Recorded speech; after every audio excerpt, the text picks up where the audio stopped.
Have you ever felt that devastating feeling of watching the woman who keeps you up at night walk away from you without explanation? That empty void that gnaws at you when, despite having given your all, you're left empty-handed, reduced to an invisible ghost observing from the shadows while others live the life you crave. There's an uncomfortable truth nobody dares to tell you, man. Everything you were taught about winning a woman's heart was a carefully constructed lie to keep you in emotional mediocrity. I'm not talking about immorality or deception, but something far deeper and more disturbing. The understanding that a secret code exists, known and applied by only about 3% of men, while the rest follow rules that never worked. If what I'm saying makes you think, hit that like button now, because what I'm about to reveal today can completely transform your existence. Prepare for a truth that will challenge everything you thought you knew about female desire. Listen closely. A sleeping monster dwells within you. No, I'm not talking about violence or aggression. I'm talking about that primordial force that modern society has tried to tame to near extinction. In the depths of the male soul lurks an unspeakable truth, a primal hunger that no modernity has been able to domesticate. That dancing shadow between desire and rejection. That chasm between what a woman's lips say and what her body truly craves. Do you feel it? That tremor running down your spine when you realize that love is older than your words to name it, wilder than your attempts to contain it. Most men have forgotten this truth, or worse, never knew it. Look in the mirror, dude. What do you see? That good man, that polite gentleman who opens doors and offers compliments every morning. That man is invisible to her. Worse than invisible. He's predictable, and predictable, in the secret language of female desire, is synonymous with emotional death. There is a monster every woman carries written in her DNA. A monster she doesn't fully understand herself. A monster that makes her despise the man who adores her unconditionally and crave the one who seems unreachable. It's not masochism, man. It's pure biology. For millions of years, the women who survived were those who chose the warrior, not the poet. The hunter, not the philosopher. The man who could protect her, not the one who would die for her. And that program is still running every single damn day in the female brain. You believe love is communication, understanding, and tenderness. She says she believes it too, but she's lying. Her body doesn't lie when it responds to the man who challenges her, confronts her, who doesn't need her to feel complete. Have you noticed how her eyes light up when she talks about the ex who treated her with indifference? How her voice changes when she mentions the arrogant boss everyone hates? That gleam isn't trauma. It's desire in its purest form. The monster every woman desires isn't violent or abusive. It's something far more subtle and powerful. It's unpredictable. It's the man who cannot be tamed, categorized, or controlled. And you're an open book. She knows exactly what you'll do, what you'll say, how you'll react. You're safe, you're stable, you're everything she says she wants. And for that very reason, you're everything her biology deeply rejects. Schopenhauer knew it. Love is the species' trick to stay alive, but he fell short. Love isn't just a trick, it's war. And in this war, the civilized man, the one who represses his nature, always loses. The first step to awakening that sleeping monster is to recognize this truth. What women say they want and what truly attracts them are two completely different realities. Do you know what a woman truly seeks when she says she wants emotional connection? It's not what you think, man. She wants to feel, not to think. And the most powerful feelings don't come from security. They come from uncertainty, from risk, from controlled danger. The monster she desires is the man who makes her doubt. Does he love me? Does he not? Will he call back? Is he with someone else? That emotional roller coaster is more addictive than any known drug. And you, with your unconditional love and absolute availability, are like methadone when she wants pure heroin. Napoleon conquered Europe, but he couldn't conquer Josephine. Why? Because he needed her more than she needed him. He wrote desperate letters from the battlefield while she slept with others in Paris. The emperor of the world reduced to an emotional beggar. Sound familiar? Of course it does, because you've begged too. You've pleaded for scraps of attention while she offered banquets to those who never asked for anything. The monster doesn't beg. The monster is hungry, but not for her. It hungers for conquest, for purpose, for power. And that hunger, the one she can't satisfy, is exactly what drives her wild for him. Women aren't masochists, for crying out loud. They are unconscious evolutionary strategists. Their biology programs them to seek the man whose attention is valuable because it is scarce. If your attention is free, unlimited, unconditional, then it's worth nothing. It's basic economics applied to desire. Remember when you were a kid and wanted that toy you couldn't have? How you craved it with every fiber of your being. And do you remember what happened when you finally got it? Within 2 weeks it was forgotten in a corner. You are that available, predictable, forgettable toy. The monster is the toy behind the glass, always visible, never quite attainable. Man is wolf to man, said Hobbes, but he was wrong. Man is a lamb to a woman when he forgets he was born a wolf. Want to know why your relationship died or is slowly dying? Don't look at what you did wrong. Look at what you stopped doing right. You stopped being dangerous. Not dangerous in a physical sense, dangerous in an existential sense. You became just another piece of furniture in the house. Comfortable, useful, but completely ignorable. The monster she desires has 3 fundamental characteristics that you've lost or never had. First, a purpose greater than her. The monster doesn't live for her. She is a pleasant addition to his life, not the center. He has a mission, an obsession, a conquest to pursue, and she knows it, she feels it, and she's turned on by the idea of being that kind of man's woman, not the life project of an empty man. Second, the ability to say no. When was the last time you said no to something important she wanted? When did you prioritize your needs over hers? The monster says no naturally, without guilt, without explanation, and every no is an unintentional aphrodisiac that intensifies her desire.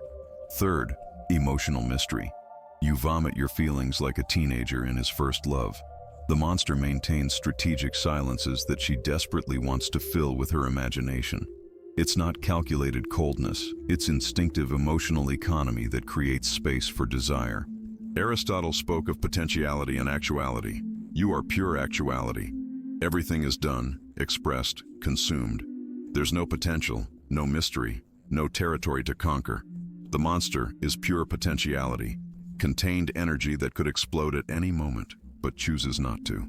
That tension between what he could do and what he chooses to do is what keeps a woman on the edge of an emotional abyss, completely captivated. Have you seen how a woman behaves with the man who doesn't respond to her messages immediately? How she checks her phone obsessively? How every message from him is worth 100 of yours? It's not that he's better than you. It's that he understands, consciously or unconsciously, that female desire operates on tension, not satisfaction. You eliminate all tension. You respond in seconds. You're always available, always predictable.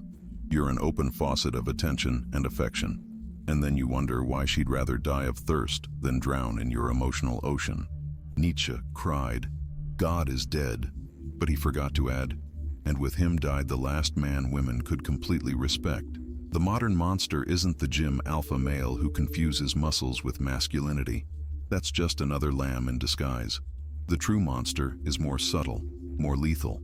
It's the man who could destroy and chooses to build, who could wound and chooses to heal, but she knows he could destroy. That latent power is what excites her on an instinctive level. Why do you think women fantasize about vampires, gangsters, dangerous men who've been tamed? It's not the violence that attracts them. It's contained power. The beast who chooses to be a prince, but who could turn back into a beast if the situation demanded it. You have no beast. You killed it years ago on the altar of the modern sensitive man.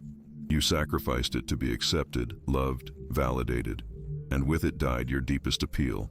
Women smell weakness like sharks smell blood. Not consciously, it's not malice. It's evolutionary survival. A woman cannot entrust her life and that of her potential children to a man who cannot even protect himself.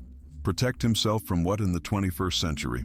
Not from bears or invaders, but from mediocrity, conformity, from the spiritual death that comes from living without your own purpose. The monster protects himself from all that with a ferocity she instinctively recognizes and desires. Look at how women react to men obsessed with their work, their art, their mission.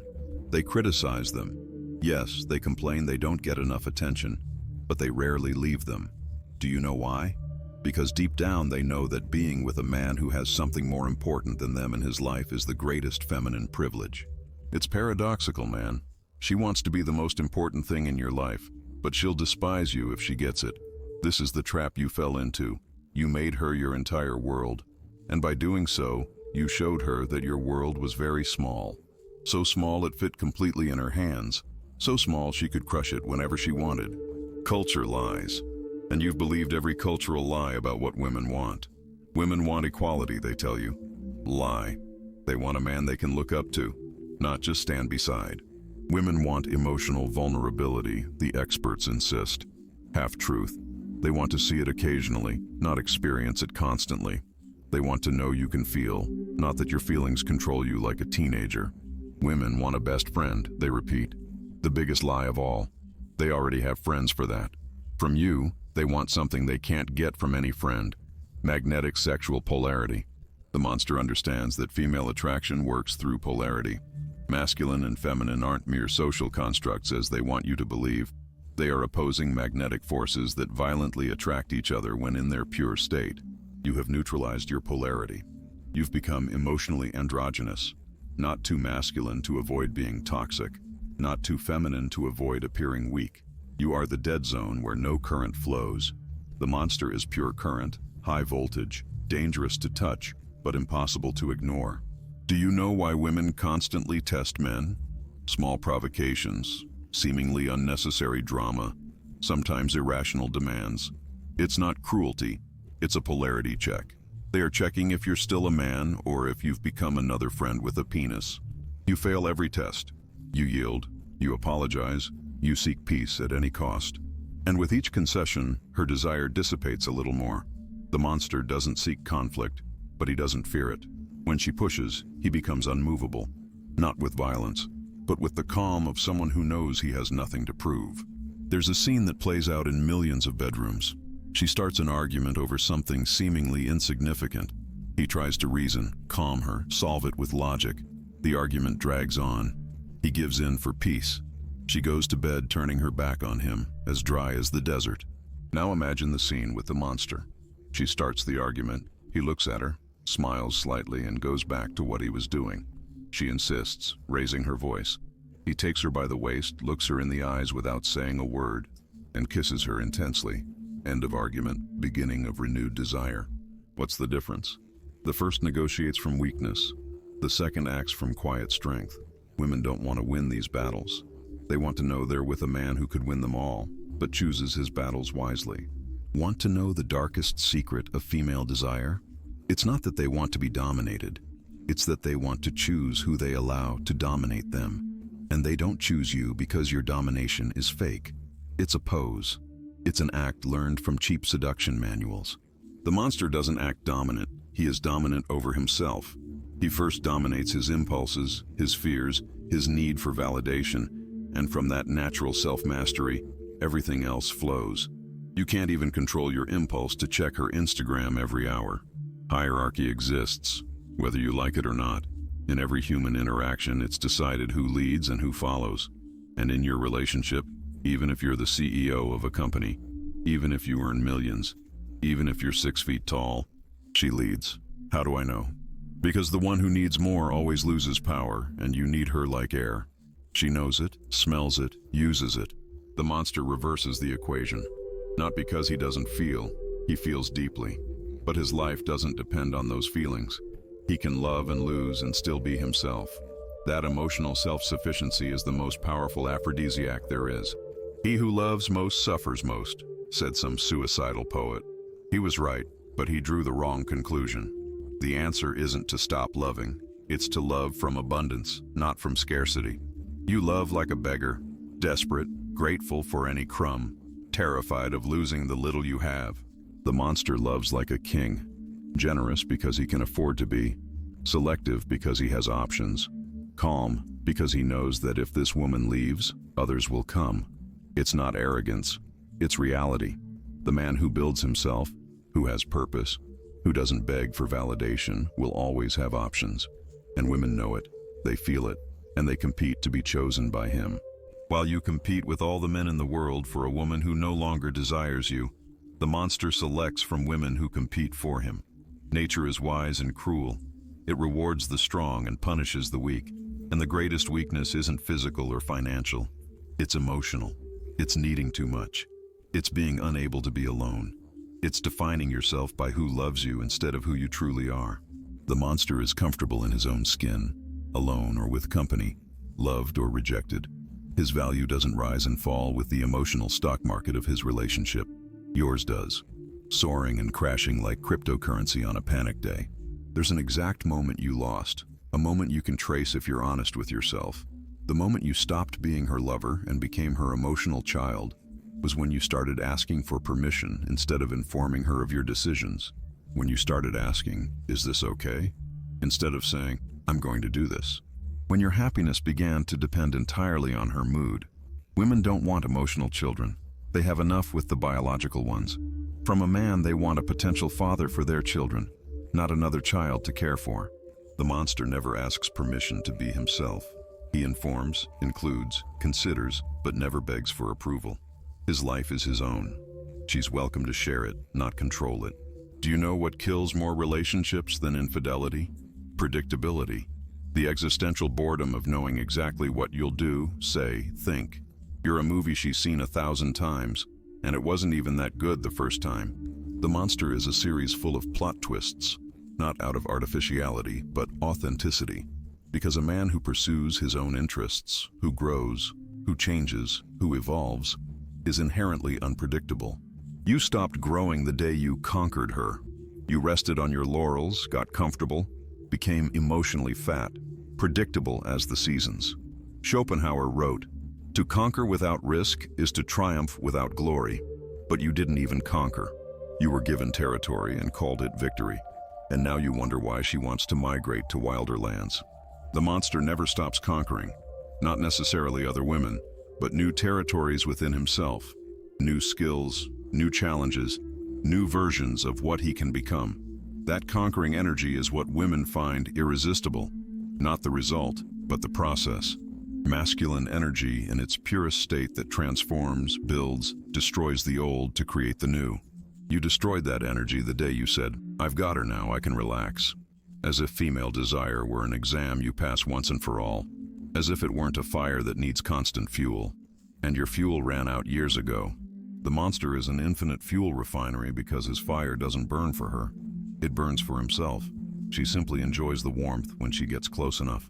But you burned all your fuel trying to keep her warm, and now you're both cold. The most brutal truth, she didn't leave you for another. She left you for the hope of finding another. The fantasy of another man was worth more than your reality. Hurts, doesn't it? I already told you that pain is the only honest teacher. The monster she seeks isn't on Tinder, isn't at the gym, isn't her coworker. It's an archetype, an energy, a promise of something more than the emotional mediocrity you represent.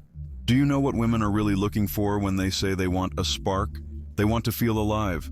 And you, my friend, are pure emotional formaldehyde. You preserve, you don't vitalize, you maintain, you don't transform. The monster is pure life energy, chaotic, sometimes destructive, but always alive, always moving, always creating or destroying something. Napoleon didn't conquer Europe for women, but women fell in love with him because he was conquering Europe. Do you understand the difference? Masculine ambition directed outwards is the most potent aphrodisiac. The ambition to conquer a woman is the most repellent energy. The monster hungers for the world, not for a woman. And paradoxically, that makes him irresistible to them. You hunger for approval, for validation, to be told you're enough. And you never will be, because sufficiency isn't begged for, it's conquered. And it's conquered on battlefields that have nothing to do with her. When was the last time you did something that scared you, challenged you, made you grow? Not for her, for yourself. The monster lives on the edge of his comfort zone, not for cheap adrenaline, but for constant growth, because he knows that a man who doesn't grow dies first on the inside, then in her eyes. You died years ago. You still walk, talk, work, but you're dead. You're an emotional zombie who confuses routine with life. The monster could die tomorrow and have lived more in one day than you have in a decade. That intensity of existence is what women seek. Not drama, but intensity, presence, concentrated life. But you dilute your life in Netflix, in beer, in empty conversations about nothing with people you don't care about, doing things that mean nothing. And then you wonder why she seeks meaning in the arms of another. Want to know why the monster works? Because he doesn't try to work. It's not a strategy, it's a consequence. A consequence of what? Of being a man who respects himself more than any woman, who values his time, his energy, his attention, as the limited resources they are. You give all that away as if it were infinite, as if your life would last 1,000 years, as if your energy magically regenerated, as if your dignity didn't matter. The monster is stingy with what matters and generous with the superficial. You are the exact opposite.